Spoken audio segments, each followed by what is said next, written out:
Have you ever wondered how World War II affected Germany's economy? Was it a hit or a flop? Hello friends, welcome back to Country Economies Explained. Today, we are going to discuss an interesting thing. How did World War II affect the world? Did it profit from World War II? So stick with the video and watch it till the end to know everything about it. The German economy was in tatters after World War II.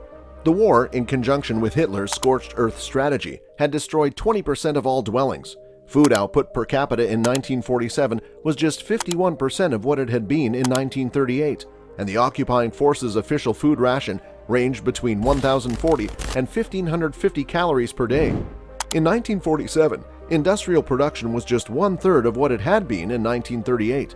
Furthermore, a huge proportion of Germany's working-age males had died. At the time, commentators assumed that West Germany would be the largest customer of the U.S. welfare state.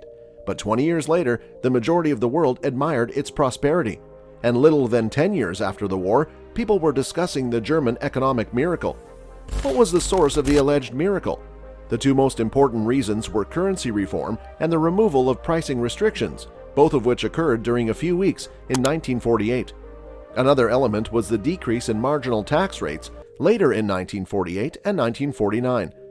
By 1948, the German people had been subjected to price restrictions for 12 years and rationing for 9. In 1936, Adolf Hitler placed price restrictions on the German people for his government to purchase war equipment at falsely cheap costs.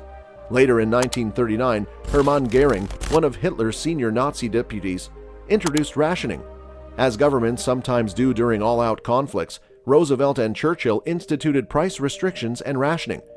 During the war, the Nazis committed blatant breaches of price restrictions, which were punishable by death.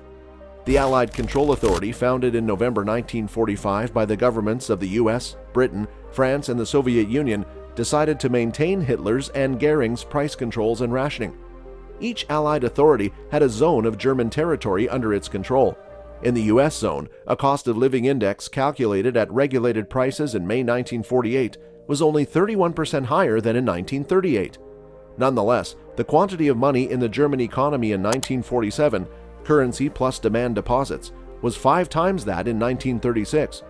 There were sure to be shortages with money a multiple of its prior level, but prices just a fraction higher. Yes, there were. Food price limitations exacerbated the shortages to the point that some individuals began producing their food while others took weekend trips to the countryside to barter for food. Barter was also so common in business-to-business transactions that many companies engaged a commentator, a specialist who bartered his company's product for required inputs, sometimes requiring many transactions. In September 1947, U.S. military specialists estimated that compensation trade accounted for 1/3 to 1/2 of all commercial transactions in the bizonal regions, the U.S. and British zones. When compared to the direct purchase of goods and services for money, barter was very inefficient. According to German economist Walter Eucken, barter and self-sufficiency were incompatible with a large division of labor, and the economic system had been reduced to a primordial form. The statistics back him up. In March 1948, bizonal output was barely 51% of what it had been in 1936. Eucken started Freiburg's social free market. This school was anti-Hitler. Henry Wallach observed, "Education during the Nazi era required considerable personal fortitude and mental independence. The school believed in open markets, fair taxes, and limiting monopolies." Before World War II, Germany legalized cartels. The Sozialmarktwirtschaft was similar to the Chicago School, whose early members believed in free markets, little government redistribution, and antitrust restrictions to avoid monopoly. Wilhelm Röpke and Ludwig Erhard. Röpke proposed currency reform and price deregulation to fix the post-war crisis. He said both were essential to curb inflation. Inflation and repression would end with currency reform. Röpke-Erhard concurred. Erhard wrote about a wartime market economy. His message called for the Nazis' defeat. SPD desired government authority. In June 1948, Dr. Kreyszig, the SPD's top economic theorist, advocated against price decontrol and currency reform. British, German, and American authorities supported the SPD. He won. The Allies wanted non-Nazis in the new German administration, therefore Erhard was chosen Bavarian finance minister in 1945 despite his anti-Nazi views. He had declined to join the Nazi Association of University Teachers. In 1947, he became director of the bizonal Office of Economic Opportunity, supporting U.S. General Lucius D. Clay, the U.S. zone's military governor. When the Soviets quit the Allied control authority on June 20, 1948, Clay began a currency overhaul. Replace Reichsmarks with less Deutschmarks. The money supply would fall, reducing shortages at controlled Deutschmark prices. Many people's net worth plummeted with the currency shift.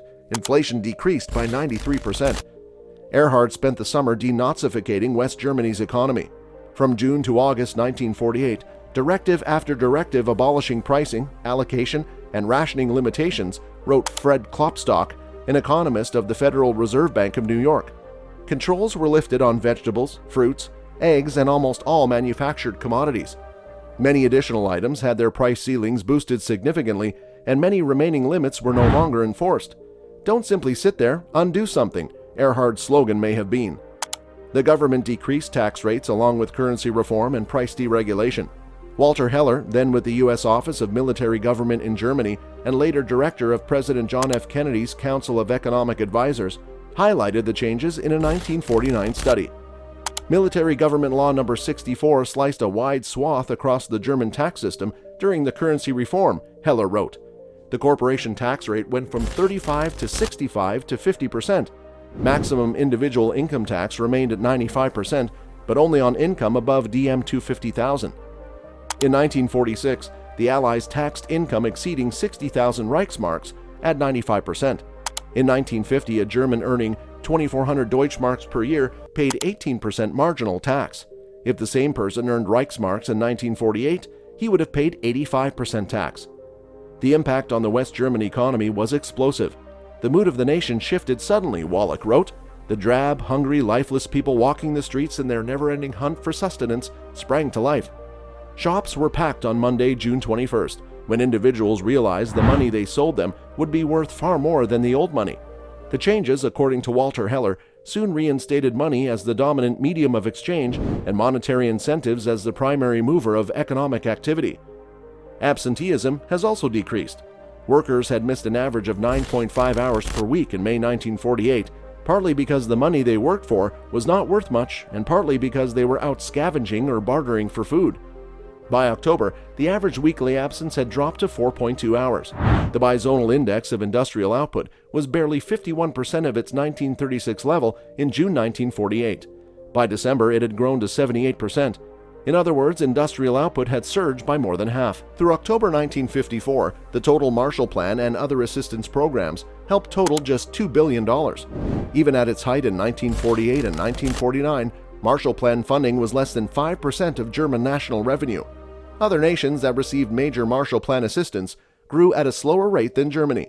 Furthermore, despite receiving help, West Germany was simultaneously paying reparations and restitution payments above $1 billion.